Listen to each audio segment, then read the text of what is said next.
What is up, Scar Knight, bringing you a new update for Pokemon Sun and Moon that we would like to discuss with you guys. I don't know what I'm talking about, it's just me talking to you guys about it.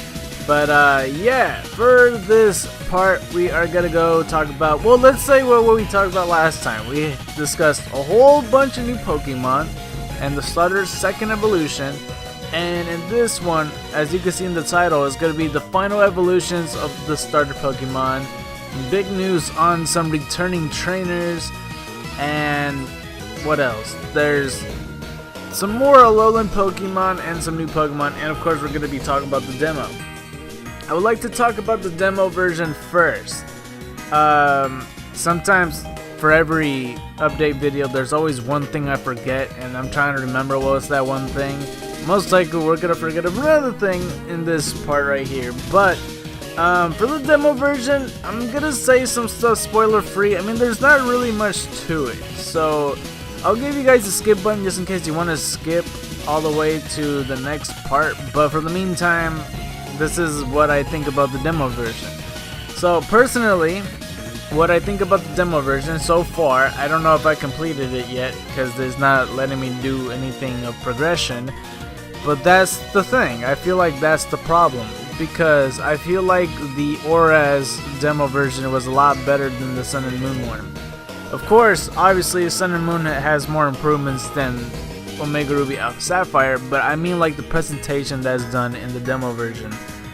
Because the fact is, in Omega Ruby Alpha Sapphire, you'll know when your first part is over, and then your second part, and then your third part. And you could keep on playing over and over and over again, and then you could start over again if you would like to. You know, it's just like goal 1, mission 1, you know, plan 1 or whatever, and then battle. But in the demo version, you would go do this, and it's all like, well, every now and then you're gonna see this guy, and then they're gonna have you do this thing, and then that's it. And then you could keep on talking to these people, and yeah, demo version or whatever. The reason I like Omega Ruby Alpha Sapphire demos version better is because it actually has some substance to it, and it actually has like, okay, this is how long I want you to play the demo for without making it feel like it's artificial. Right here, it just feels like any game that you beat that has a small after game that just feels like you're just wandering around because there's nothing else to do. That's what it feels like to me. So I do apologize if that's kind of a negative tone to it, but that's just how I feel about the demo version. Other than that, there's another person that you could talk to that gives you the first sneak peek on an Alolan Duck Trio. We're not sure what type it is. I'm guessing it's normal ground type, because they're like, you know, adding types to something. But there's only one small clip of it like turned around, and it has a full set of hair, so it's gonna be very, very weird. If I have this Pokemon, I'm just gonna call it like One Direction or something like that, because I can't think of any other Pokemon. I can't even think of it. It's like a boy band to me. That's just what it reminds me of. But before the Alolan Duck Trio, there is another Pokemon that's been introduced, kind of ish, not really. It's been in a trading card game of like a booster box and a collection sunset or something like that. In the side of the box, there's like a water grass type of some sort, maybe water poison, or I don't know. But there's some sort of plant Pokemon that is not named, but it is right here, as you can see. It just reminds me of a aquatic Mawile, which is interesting. Maybe it's water poison or water grass. I'm not quite sure yet. Usually Pokemon gives away their typing based on the coloration. It's not always the case though. Other than that, other news, because I'm pretty much done talking about the demo, is that there is, well, as you already know, is Ash Greninja you can transfer into the game, which is coming November 18th. And there is 2 other Alolan Pokemon that's been introduced, which is Alolan, I almost said Raticate. We already know about Alolan Raticate. He's always alongside Alolan Raticate, rather. It is Alolan Persian. And I could swear there's another one. Hang on, was there another one? I guess it's just Alolan Persian. From the evolved form of Alolan Meowth. Another one of my least favorite Pokemon is Alolan Persian. I don't like the way it looks. I think it looks completely dumb. I feel like what they could have done, maybe it will just pass and go over my head or something like that. If they switched it around, you know, if they had Alolan Persian, or I guess like, you know, the same coloration as normal Persian and Meowth. If back then they had this Pokemon first, and then had the Persian that looks like what we know Persian now as the Alolan form, and make it the Alolan colors and everything, and it'll be a more legitimate Pokemon in my eyes. But right here, I just feel like it's just off. He just has a big Stewie Griffin head, and it says it's supposed to have his head just to show how royal or how high classy he is, and people are jealous of how shiny his fur coat is, and it's really stubborn, and you know, it's just full of itself. I don't know, I don't like this Pokemon very much. Maybe it'll grow, and what I mean by grow, it'll make me more fond of it eventually, but at the meantime, I don't like it at all. Along with Alolan Raticate, it's in the same ranks. Of course, you're gonna keep seeing this in Team Skull's team. Other than that, there is in fact a new trailer that's been released, which is crazy because they first started by like the official Japanese Twitter of Pokemon or something like that. I forget what it was. That they showed the final evolution starters in the Pokemon card form. And it's the exact same one that I showed you guys when they had like little prototype pictures, and I want to call it blueprints, but they're not blueprints. But the rumors are true. Like there's no reason that Pokemon took them down, because this was legitimate. This was something of a reliable source that a lot of people questioned if it was true or not. And the fact is that it is truly the final evolution starters, which is, you know, of course there's Rowlet all the way to Dartrix, and then the final evolution is Decidueye, which is probably the most interesting of the bunch. It is from grass flying again to grass ghost. Now, there's a lot of speculation why it may be grass ghost. Now, this is a couple of theories I've been hearing out there so far. Now, the Decidueye is first off based off the stilt owl, which isn't able to fly. So maybe that's the reason why it lost its flying ability or whatever. Another reason is because it's based on some cultures that, you know, for example, the Mexican culture, it says that Santa Maria, or maybe it's a different saint, but she is like a skeleton saint that is for good fortune amongst the dead, or the dead, I suppose. It's holding a scythe, and sometimes the accompanying animal is the owl that gives good fortune to the dead, and is meant to look over things and send messages from the spirit world and to the living world, and so on and so forth. And there's also been like movies here and there that the owls look over, and it's almost like a vulture in a way, where, you know how vultures look at a person just to see if this person's gonna die or not? It's kind of the opposite in a way to owls. They do it because they're having like a job in mind where this person dies, and then the owl's there to aid it, rather than the vultures trying to eat it, you know what I mean?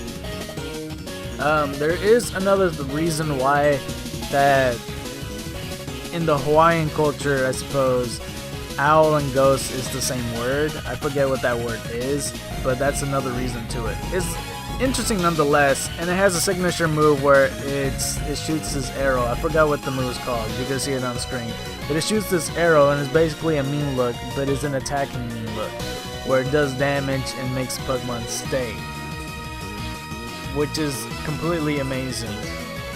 But yeah, the next Pokemon, from Litten to Torracat to Incineroar. Incineroar is probably my choice for the Pokemon that I want. I mean, it was always my choice from the beginning. I was debating whether I want Rowlet though. It just depends, like I said before, what the Pokemon looks like. And Incineroar is my type of Pokemon. Fire Dark type, a tiger, of course. White tigers and dragons, even though he's... Dude, that'd be cool if this shiny Pokemon was like white and black. That'd be amazing. Oh, that'd be incredible. But yeah. It is the heal Pokemon, which if you don't know wrestling, face means you're a good guy and heal means you're a bad guy. I kind of wanna... Well, I'll probably keep the nickname to myself, what I want to call it. But a signature move that it has is called Darkest Lariat. And yeah, hang on. Actually, now that I think about it, I could probably look at the moves. Spear Shackle, that's what the Decidueye's move is called. But Incineroar is pretty cool nonetheless. As his fighting speed increases, the flames that Incineroar produces within his body burst from his navel and waistline. Since the flame somewhat resembles a championship belt, they're known as its flame belt. The Pokemon unleashes moves that uses that uses flames from it in the heat of battles. Incineroar shows no concern of his opponents and sometimes even launches attacks that strike the opposing trainer. As a result, many tend to dislike this Pokemon and keep it at a distance. If a crowd watching a battle is pumped up, Incineroar's fighting spin will burn brighter. But a lackluster crowd can make it lose focus on fight shoddily. When it receives the admiration of the young Pokemon and children, it may keep its cold attitude on the outside, but his hearts of hearts, Incineroar is immensely happy. It loses the desire to fight with Pokemon that are clearly weak or injured, and sometimes gets taken advantage of as a result. Incineroar is in fact a very interesting Pokemon. You know how you know what it says in the description right here. It makes me think that it really does depend on the crowd of people, just like a wrestler would. You know, that's how success they are, or they would have. You know, if a crowd really likes this Pokemon, or not Pokemon, this wrestler, or dislikes them, you could tell by the chance they have. So if you're a bad guy and you're being cheered, then they really like you more than they should, because you're a bad guy, proving that you're a bad guy. Or it's vice versa, where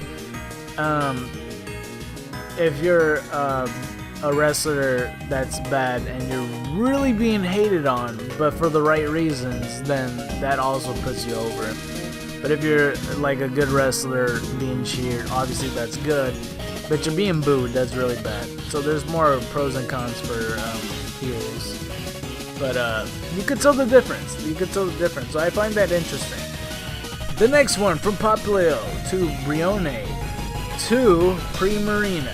Now, I said a lot of mean stuff, I guess, to Brione and Primarina, but I am gonna take some of it back, because really looking at it, really thinking about it, because this Pokemon, Primarina, is in fact a water fairy type, a Solosis Pokemon. And the reason I'm going to take it back is because the typing's actually really good. That's not the only reason. I can imagine this a very devastating special attacker, because all water Pokemon are just very good, because they have very good versatility with water moves, ice moves, and then they could keep on carrying out from there depending what water Pokemon it is. So Primarina, since it's fairy type, you could imagine that it has fairy moves. It'll learn psychic moves. Of course, it can learn ice moves and water moves. Any other move that I could think of, I don't know, but Hyper Voice would be very devastating. The fact that it's immune to dragons. These are one of the Pokemon that are Dragon's worst nightmare. Poison wouldn't be a problem, because of course you might... I have a feeling Primarina will learn a Psychic move. So Psychic is not that much of a problem unless it outspeeds it. Which it doesn't look to be very fast, but it does look very bulky. And Grass types wouldn't be much of a problem because of ice could overpower it. You just have to know your timing in Pokemon battles. That's pretty much it. But it's a very good Pokemon nonetheless. I still feel the same way about the gender. It should be gender neutral when it comes to starter Pokemon, not just gender specific. Whether one Pokemon is just all male or another Pokemon is all female. I mean, same could be said with Incineroar, but I don't know. It's not that obvious, you know. You slap on a dress and then you slap on like whatever Incineroar has. He has like a vest, and you could easily make it so obviously it'll look more feminine, you know? It doesn't have to be that obvious. For Decidueye, you could either go with, oh, it could be male or female, you know? This is extremely gender neutral. I don't want to throw in the word extremely because that sounds a bit weird, but it's true, you know? Just think of like Venusaur and Charizard and Blastoise. They're very gender neutral. Same goes for the second generation. The third generation, it might be questionable with Blaziken, and Swampert wouldn't look all that feminine because the way it looks. Fourth gen, I guess they're probably they look more male, I suppose. Fifth gen is kind of gender neutral. Emboar's not that really. Sixth gen, Delphox look extremely feminine. Greninja, I suppose, it can be both, but it's more towards the male. And Chestnut looks more male, I suppose, as well. So, I guess that's the thing. But there is one more Pokemon I wanted to talk about, and it is the last thing for today. Well, not really. No, never mind. Scratch what I said about that. Cosmog. Cosmog is probably the most rarest Pokemon in the 7th generation. It says they keep throwing attention to it. And it looks like it might be a huge part on the story, only because Lily's gonna be carrying it around inside its bag, and it's interesting nonetheless. I don't know how it would affect the story, but you can see it in this part right here.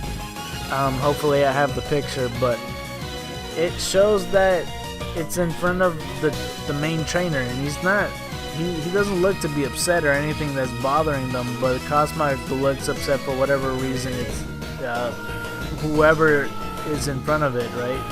So I just find that kind of interesting. But Cosmog is it's an interesting Pokemon. It might just take a huge part only because it might have something to do with Team Aether maybe, but it's Psychic type, a Nebula Pokemon. And it's like 8 inches tall, and it weighs 0.2 pounds, and it has an underwear ability, which is really cool. So I'll read you guys the description right here. This extremely rare Pokemon is only a selected few in Alola. At one time, it was known only by the kings of Alola and their heirs. It was called the Child of the Stars. The Aether Foundation is researching this unusual Pokemon. Okay, that confirms it. And one of the professors at the foundation recently dubbed it Cosmog. Cosmog is very curious and shows no fears of people or Pokemon. If you treat it with any consideration at all, it will take an immediate liking to you. This personality trait often leads into danger. Its gaseous body is so lightweight that it's sent flying when the wind blows. When light falls on this Pokemon, Cosmog absorbs it and grows. So I do find it weird that it says that it shows no fear, even though clearly I just said that this picture shows that he's very fearful. If you guys saw, hopefully I did find that picture, or else I would have done. But yeah, that's pretty much about it about all the Pokemon. But one of the last things I wanted to talk about is the Battle Tree, which is located on Pony Island. Actually, that is not the final thing. I just remembered that's not all the Pokemon either. But I'll get back to that after I talk about the Battle Tree.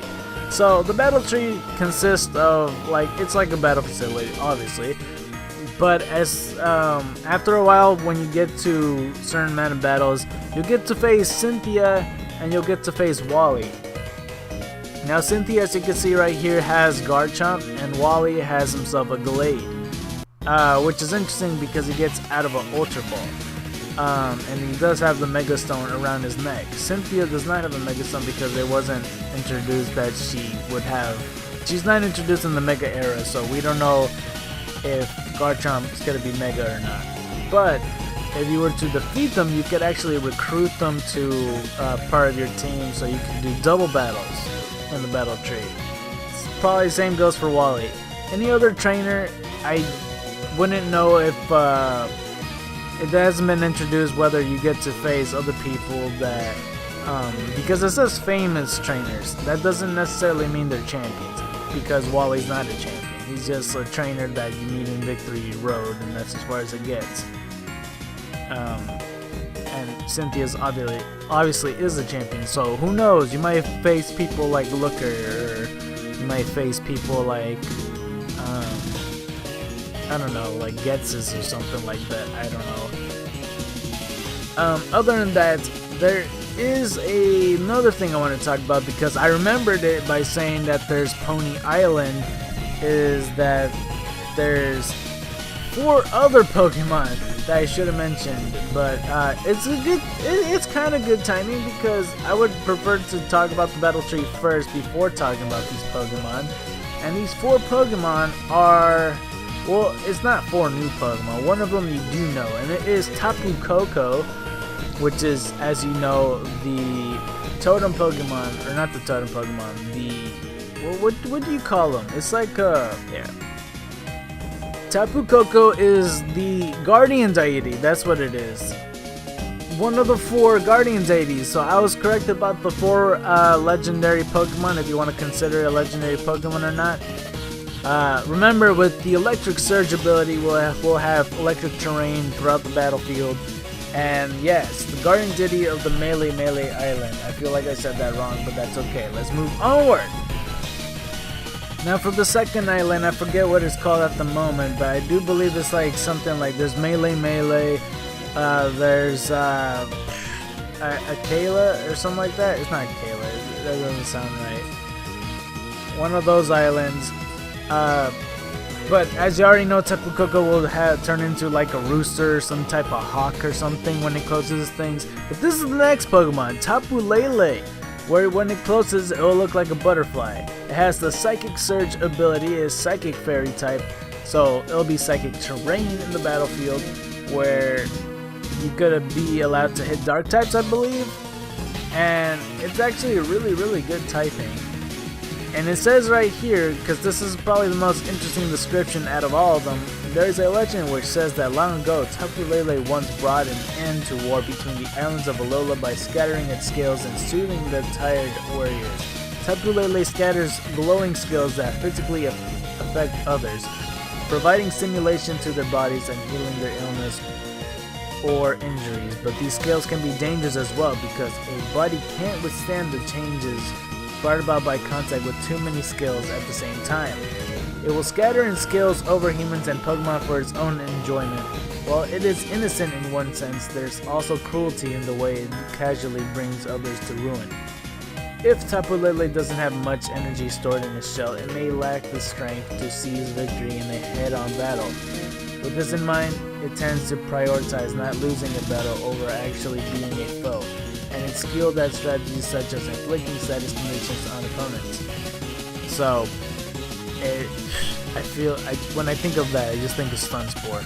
So, Tapu Lele is another great Pokemon. Tapu Lele is actually part of Akala Island, so I was kind of right about that. Kind of, not really. I don't know. I'm not quite sure. But it's interesting nonetheless. The next Pokemon we would like to introduce is Tapu Bulu, which is the bull when it closes its cases, that is. It is the bull Pokemon, kind of. The Land Spirit Pokemon, it says. And it has the Grassy Surge ability, which would have grass terrain throughout the whole field, and it would have more resistance on ground moves. So, Grass Fairy type. And Tapu Bulu, it says, Tapu Bulu has the power of the manipulates vegetation and causes it to grow. It can use this power on its own horns, which are made of wood. Changing their shapes of making them larger, they can come in handy in battle. It says stolid, Pokemon. It's not very active. People's opinions differ on whether it's as docile as it seems, or if the reason doesn't move as much as they chalked up in simple laziness. Tapu Bulu does not like unnecessary battles or fighting other Pokemon. Because of this, it makes a loud ringing noise with this tail to alert those nearby of his presence. Although Tapu Bulu may not like to start battles, it shows no mercy when dealing with evildoers. It's said that when thieves once broke into ruins, it punished them by swinging trees around like massive clubs. My gosh. And it's actually 6 foot. Are these all 6'3"? That's pretty. They look short as heck, like all of them. Hang on, wait a second. That doesn't seem right. No, Tapu Koko's 5'11", and he doesn't really seem that tall. Tapu Lele's 3'11". Okay, 6'3", and another 6'3" Pokemon. And by the way, Tapu Bulu is part of Ula Ula Island. And the final Pokemon is part of Pony Island. All these names were accurate. I got these names from a Game Explained. They were correct because they did it based upon the color from Oricorio, where they were yellow, red, violet, and pink, I believe. So, Tapu Fini is the final Pokemon. Water Fairy type, Land Spirit Pokemon as well. I guess these are all Land Spirits. They are going to be the Tapu 4 or the Totem 4. I'm pretty sure they could all become a big giant totem pole, but this is probably my more favorite because at first I wasn't really sure. Like at first I was like, okay, this is a general neutral Pokemon, but it's clearly a feminine Pokemon, but it's my favorite nonetheless. This one right here says this Pokemon was able to create special water that purifies both mind and body, but Tapu Fini requires that supplicants wishing to obtain the purifying water demonstrates the strength to withstand that Tapu's fog. Many humans have tried to withstand Tapu Fini's fog in pursuit of its purifying water. Among them were some of its evil intentions, which made to be reason for Tapu Fini's sense of disgust and lack of interest in appearing to people. Tapu Fini is able to attack by manipulating water since it hates to risk harm to itself during battle. It prefers to create a thick fog that puts opponents in a trance and leads them to destroy themselves. Tapu Fini's expression remains listless even when it's unleashing moves. Some people say that it might not look this way because using its moves is so exhausting. Now when I think of this, I feel like that this legendary Pokemon will be more difficult to find. And it'll be interesting to see in the game because there's going to be a lot of fog. And I kind of like fog in games. I don't know about you guys. But yeah, those are the 4 newest Pokemon that we have for today. The final thing I would like to mention, very end of the trailer, because it is my favorite trailer based upon all these huge, really big news. Besides the fact that I forgot to say that the Psychic Z move is new that we saw in the more recent trailers, but 2 trainers have returned, and those 2 trainers are in fact Blue, the former gym leader / champion of Red, Blue, and Yellow and Green version, Fire Red and Leaf Green is of course, and Red has returned, and they look a little bit different, you know. And it's interesting too because, you know, Red has a 96 on his shirt referencing the first year Pokemon. Not much has been told. We don't know if it's post-game. Most likely it is, because why would they have it pre-game? It'll be interesting nonetheless. You get the option to face either one or the other.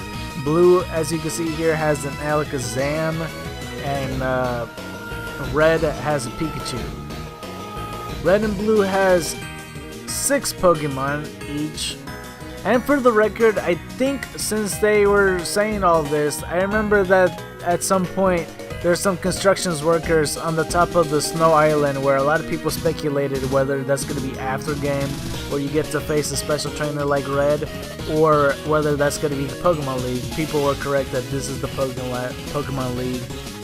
A lot of people speculated that the Aether Foundation place, before it was announced as the Aether Foundation, was going to be the Pokemon League, but they were wrong, and people that were saying that the Snowy Mountain will carry the Pokemon League were correct, except it's still under construction, which other people are theorizing and speculating whether there's still going to be gym leaders, and that because they're gonna rebuild, or I guess not rebuild, but build this Pokemon League, they're also gonna build all these other gyms nearby these areas. Now, Game Explain, of course, I keep on mentioning them because they do a really good job on, of course, explaining these games and explaining their logic, because they were correcting so many things, like, you know, the names of the islands, and they were also correct about, I believe, Marowak being a lowland grows fire. Well, they were right about being fire and being a fire twirler.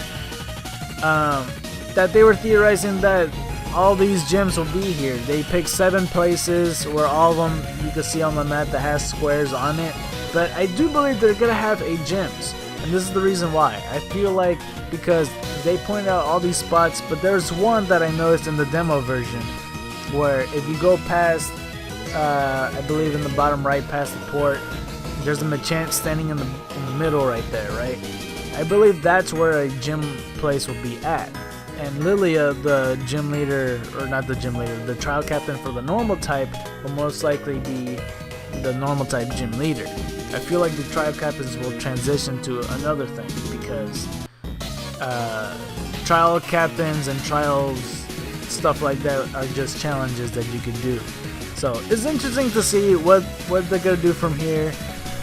Okay, so before I end this off, there is breaking news just now. I'm recording it in the day that it just came out. So, as you already know, Dugtrio is now ground steel type. I put that earlier in this video, you know, when I showed the picture that I took in my 3DS. And there's also the special Z moves that all the starter final evolutions have. I also put that early in the video, but I didn't really say it, just want to point that out right quick. But there is a couple new things. There's new Ultra Beast, where I should mention, but I'm going to keep it short because this video is almost hitting 40 minutes and I don't want it to hit that far. But as we already know, there is already Ultra Beast number 1, which is jellyfish look-alike thing that resembles Lily in a way. A lot of people are theorizing this. And UBO2, which is distributed between Sun and Moon, where it's absorption and beauty. And who knows what absorption could be, but beauty, we're thinking that it's you know, the head of Team Aether, or Aether Foundation rather. But there is new Ultra Beast. Now, what I found interesting is because it was released in Korokoro, where there's like these 3 other Ultra Beasts, but 2 of them weren't named. I don't know why. Or I guess the 3rd one didn't get named either. It's a bit weird, but there's one that says it might be exclusive to Sun, and another one that gotta be exclusive to Moon.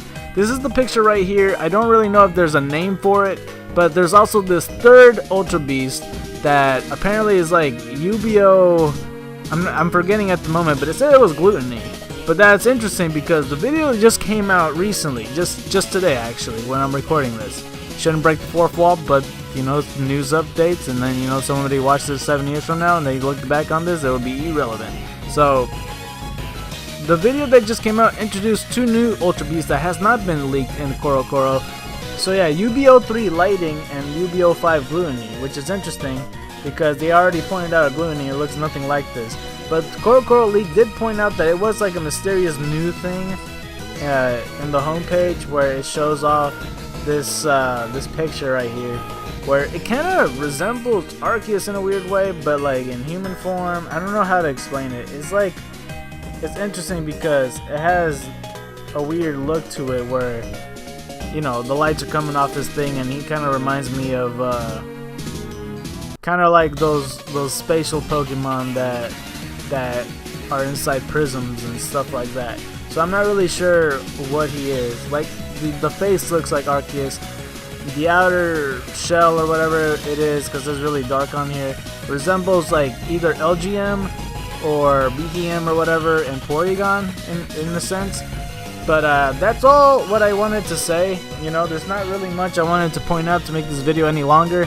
But yeah, if you like this video, don't forget to press that like button. If you really like this video, please consider subscribing. If you haven't considered subscribing yet, please watch another one of my videos. I play the video games, and if you like video games, you might like my stuff. With that being said, Just in case you're new here and you're watching this for updates for Sun and Moon, I don't only do updates, I also do Let's Plays, theories, top 10s, and all this sorts of stuff, and we have all these series coming up, so be looking out and open eye for that. And if you are subscribed, please click on that bell, it'll get you notified whenever I post a video. With that being said, you've been scarred by the night. I'm out!